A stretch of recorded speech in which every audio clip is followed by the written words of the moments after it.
Yo, yo, yo. What's up, everybody? It's your boy Sage Jones, and welcome back to the channel. So what I'm doing here is I am documenting the process that I'm taking to pass a $10,000 funded trading account challenge with fundedpips.com. This is uh one of the platforms I am using to get funded. This actual prop firm challenge is a challenge I am running for someone else. As you know, if you know from TikTok, that I actually have a $20,000 funded account and a $100,000 funded account. But this account is I'm running this actually for someone to be able to be funded, and then once they're funded, we're going to add a trading EA to their funded account and just let it rock. So um I'm gonna get into what the trades I took over the last week. I started this challenge for the on last Sunday. Um and as you can see, the trading balance is profit is 395.48, but as you can see here, it's a little difference. It's because of the swipe charges. There's commissions on on these trades, so I mean, it makes no sense, but it's to me it doesn't make any sense. But hey, it is what it is. So overall, I've made since last Sunday on this account $395 and 80 I mean sorry 48 cent. That's but if you can see here, it's total profit of 380.93. We'll jump over into the back office here. All right, so this is the back office. As you can see, um, average win rate 23.43. I mean, average wins $23.43. Win ratio 80.77, which is pretty high. Don't expect don't expect it to be that high all the time. Most people's win ratio was in the 70s or the 60s or the high 60s if you're consistent. I don't take that many trades. I take like one or two trades a day, depending on the indicators that I'm using and then the pair that I'm using. So, but yeah, it's pretty high win ratio. Profit factor 5.9. As you can see here, my max limit left is 1,383. So that's my total balance. Daily loss limit is $19.05, and my target that I have to hit is $419.07, and that is on the first phase. So total profit I need to make is $800. As you can see, the trades that I've taken over the last few days or over last week are here. You can see I took these two trades on the 12th and 11th. There's no profit. I'm sorry, no, this is actually Saturday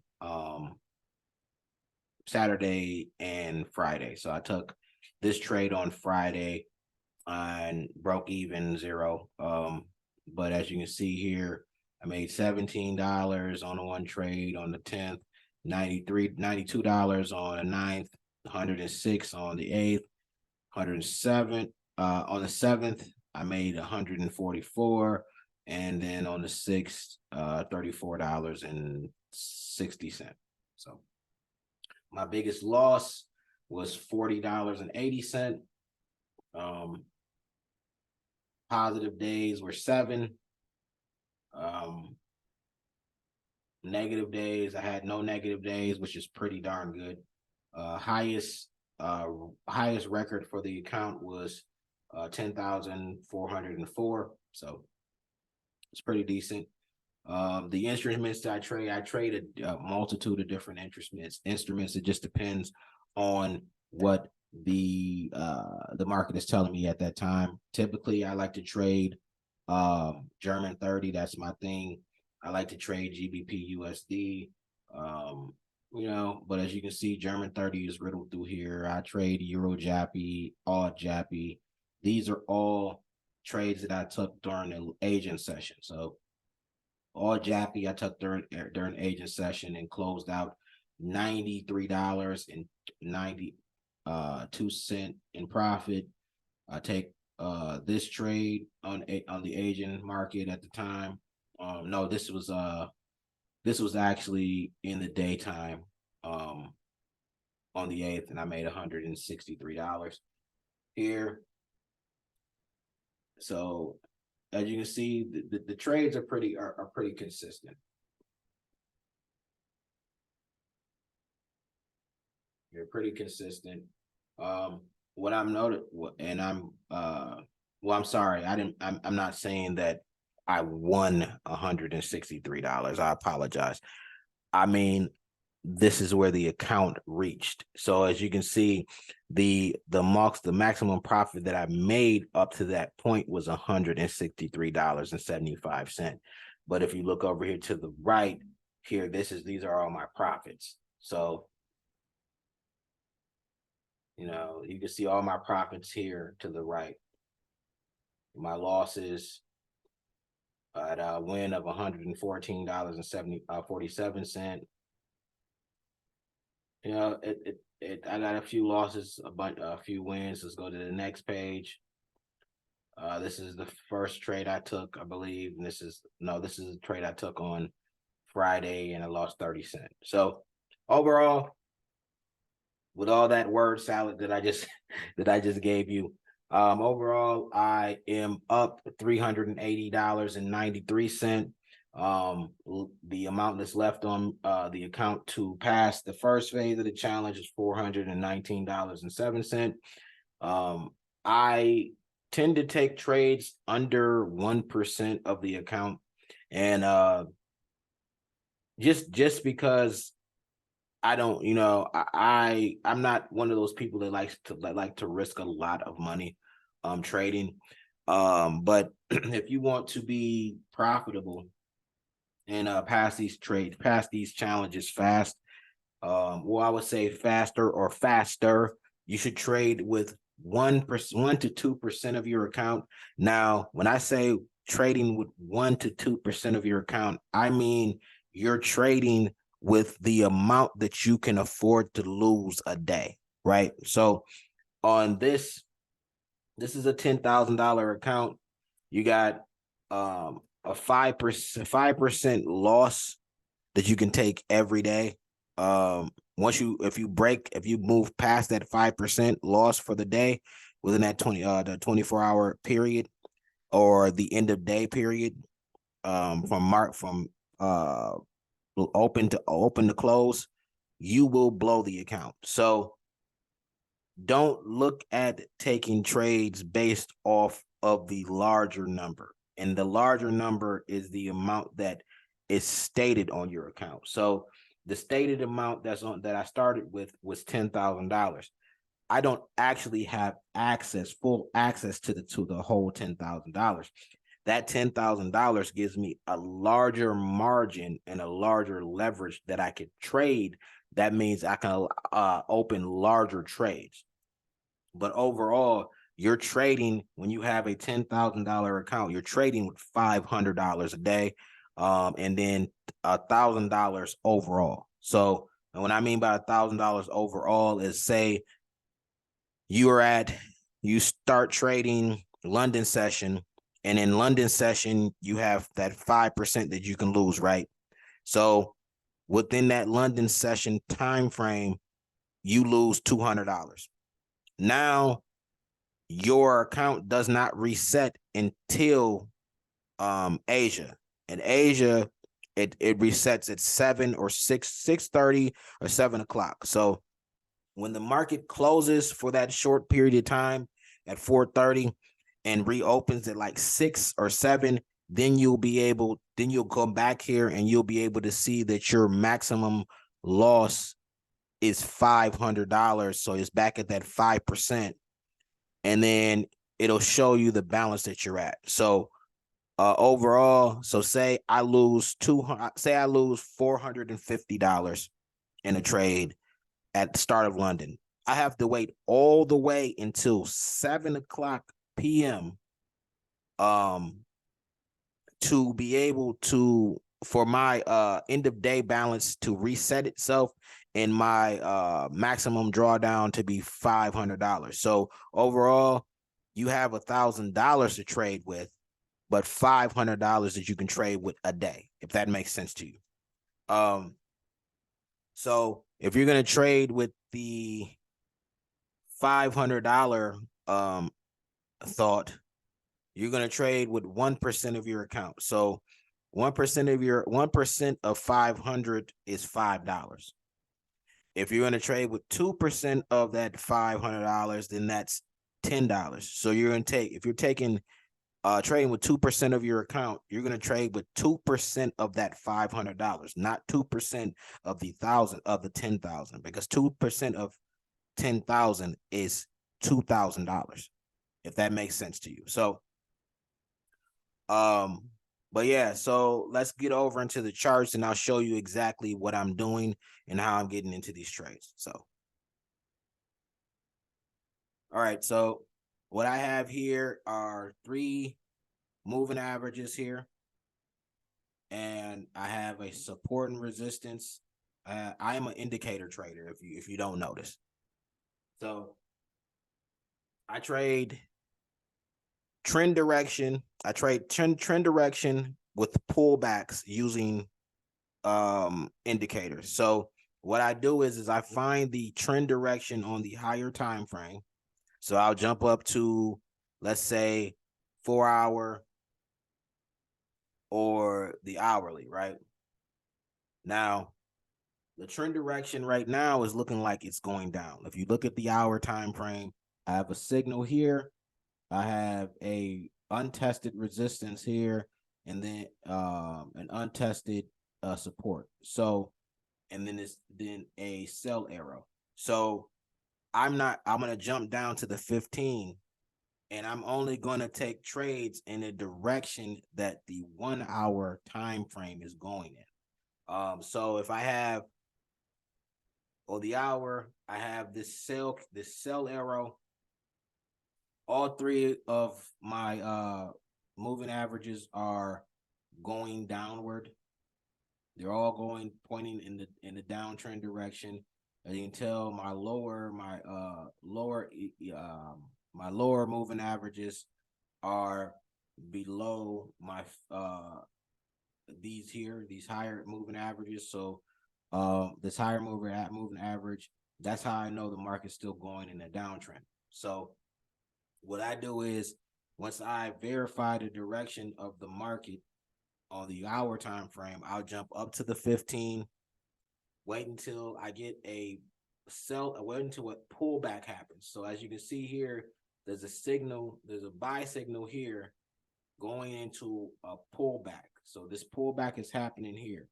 Once I get that a sell signal here in between the 100 EMA, the 50 EMA, and the 26 EMA, and then that verified resistance hits, I'll go into a sell. So what I do is, let's look at the GBP USD, because I mean, this is German 30. Let's look at GBP USD. So on the hour time frame on GBP USD, there was a untested resistance hit. I had a sell arrow hit. As you can tell, my 100 is above my 50 and my 26 moving average.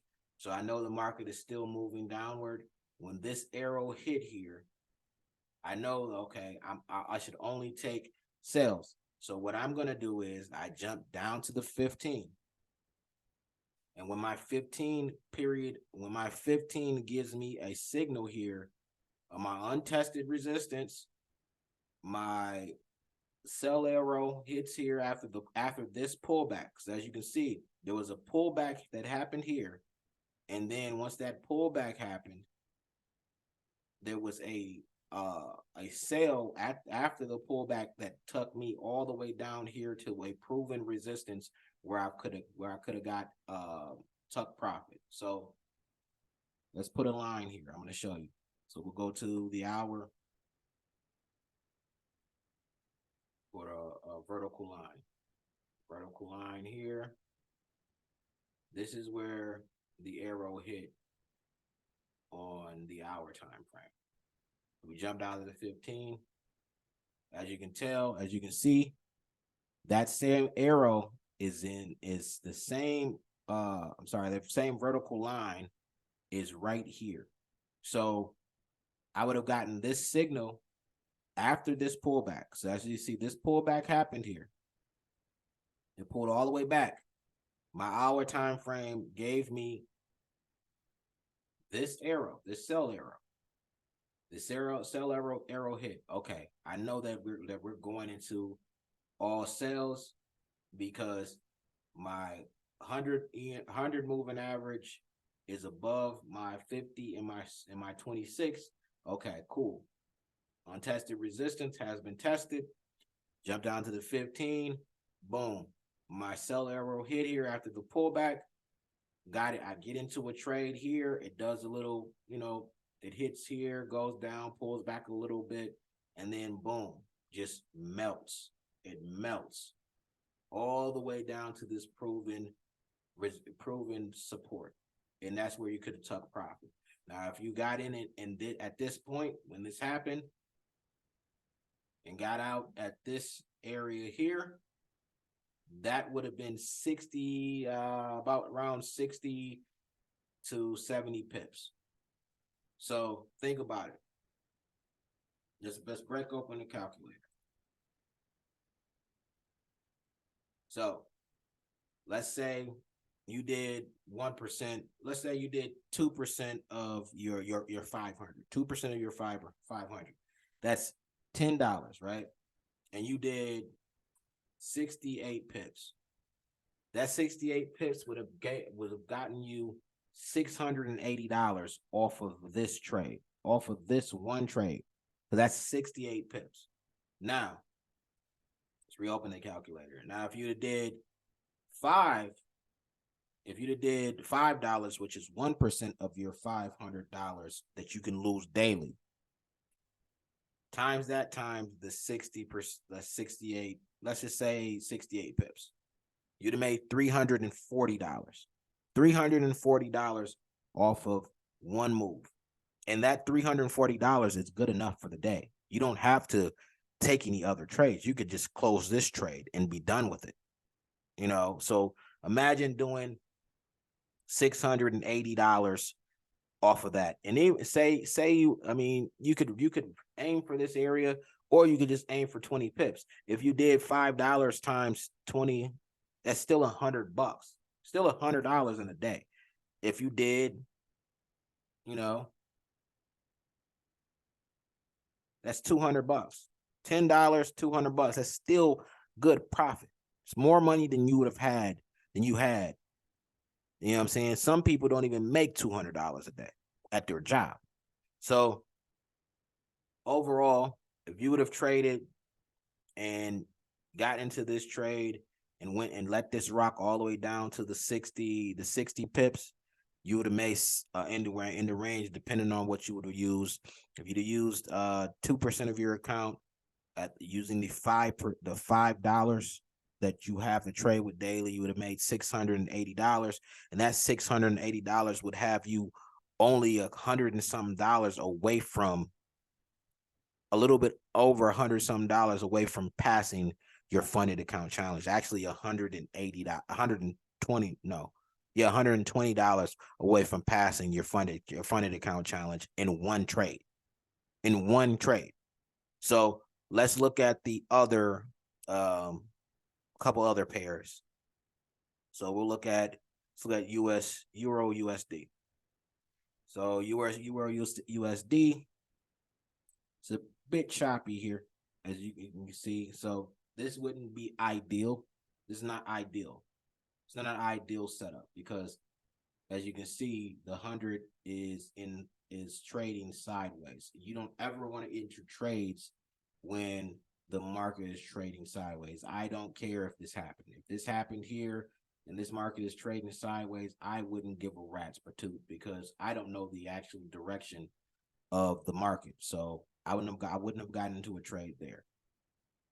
But let's look here, right? We have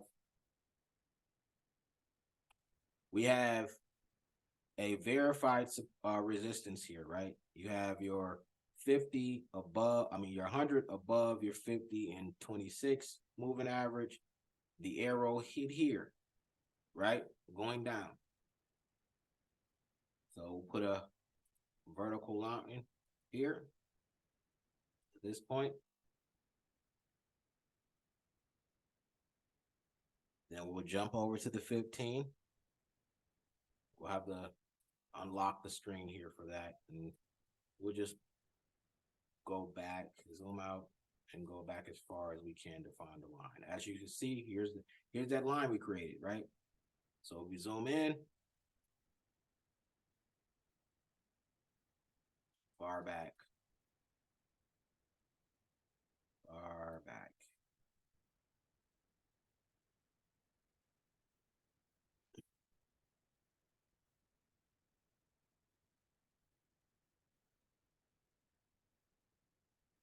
way back here.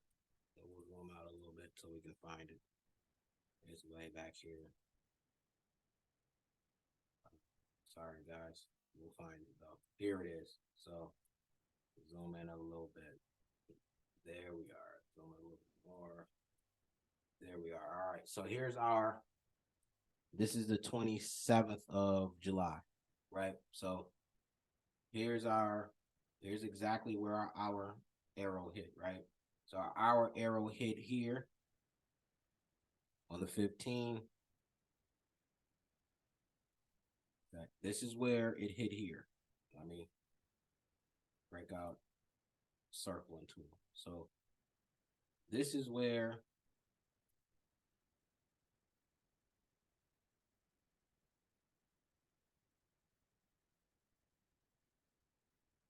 it hit on the hour time frame right here. This is where it hit. If we jump over to the 15, that arrow hit and it's right here. As you can see, the vertical line is right here. So if once that arrow on the hour time frame is letting you know the market is going down, you wait until you get a pullback. It has to be a pullback either here or here. So you see this pullback happen here. We got an arrow, a sell arrow, and it melted. As you can see, it melted. It melted. It went from here all the way down. All the way down. And you could have caught this entry at this point, and this was where the crossover happened on the 15th. So as you can see, the crossover happened here. Or you could have went all the way down until you got this adverse arrow, and that's this adverse arrow. That's about 60 pips. About 60 pips. Yeah, it's about 60 pips, give or take.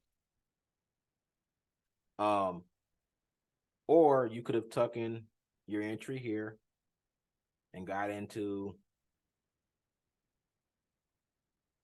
a 20 pip trade, about 20 pips and got out. But at the end of the day, it's all about following following what the higher time frame is doing. If the hour time frame is showing you that everything's going in the downtrend direction, these other indicators are confirmation on when to get in the market. That's it. They're just confirmation. But overall, you see that you shouldn't be taking any trades on the lower time frame in the buy trades going up, because as you can see, both the 50 and the 26 are below the 100. It's below it. So, but yeah, so this is a strategy that I am using currently to get in and out of the market. This training will be on my training course. I will show you all the settings for the EMAs, the settings for the arrows, and the settings for the support and resistance and within the course. But these are the indicators I'm using to get in and out of the market. If you are interested in the course, you can purchase my course. If you decide, go over to my TikTok. You can follow me on TikTok. My name on TikTok is Sage Jones. If you came here from TikTok, then you know me. Go back to the TikTok page, and you can purchase my training course at the link at the top of the page. But overall, this is what I'm doing. I will be back with some updates on either today's Sunday. So the market opens at 4. I don't really like trading on Sundays, but we'll see if there's any trades available on Sunday. If not, we'll start on Monday. And then anything that I take, I will document and let you guys see the video or let you know what trades I took on that day. All right, guys. Until then, stay profitable. Please like, subscribe, comment, and let's stay profitable. Well, all right.